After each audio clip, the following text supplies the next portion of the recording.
தெற்கில் இளைஞரணி சார்பாக முத்தமிழறிஞர் டாக்டர் கலைஞர் அவர்களின் 102வது பிறந்தநாள் விழாவும் நமது மாண்புமிகு முதல்வர் முத்துவேல் கருணாநிதி ஸ்டாலின் அவர்களுடைய 4 ஆண்டு கால சாதனை விளக்க திருமண பிரச்சார கூட்டத்திற்கு வருகை தந்து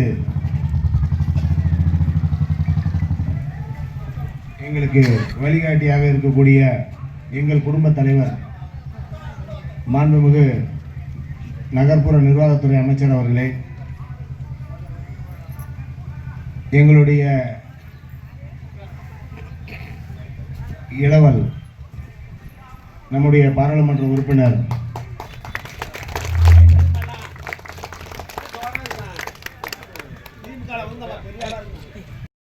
இம்மண்ணில் நட்ட எம் பாட்டனுக்கும் முப்பாட்டனுக்கும் முதல் வணக்கம்.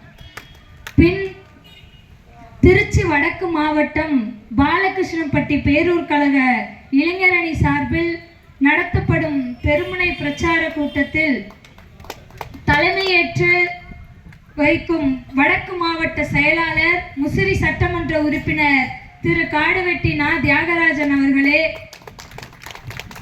ஒன்றிய கழக பிள்ளைகள் படிப்பதற்கான ஒவ்வொரு தேவையையும் நமது தமிழக முதலமைச்சர் செய்து கொண்டு வருகிறார்.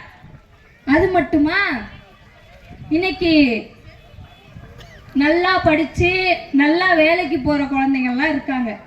ஆனா அன்னைக்கு பெண்கள் எல்லாம் அதிகமா படிச்சாங்களா? முதியோர்கள் இருக்கீங்க, பெண்கள் எல்லாம் அதிகமா படிக்கணும், வெளியில வரணும்னு தெரிஞ்ச நமது ஐயா கலைஞர் அவர்கள் ஆணையிடுகிறார். என்னன்னு அம்மா காலத்துல இருந்திருக்கும், 5வது படிக்கிற வரைக்கும் பெண்கள் 5வது வரைக்கும் படிச்சிருந்து திருமணம் செஞ்சாங்கன்னா அவங்களுக்கு ஒரு தொகை, 8வது வரைக்கும் படிச்சிருந்து திருமணம் செஞ்சாங்கன்னா 5000 ரூபாய் தொகை. 1900 புதிய கல்விக் கொள்கையினும் மும்மொழி கொள்கையையும் நம்ம தமிழர்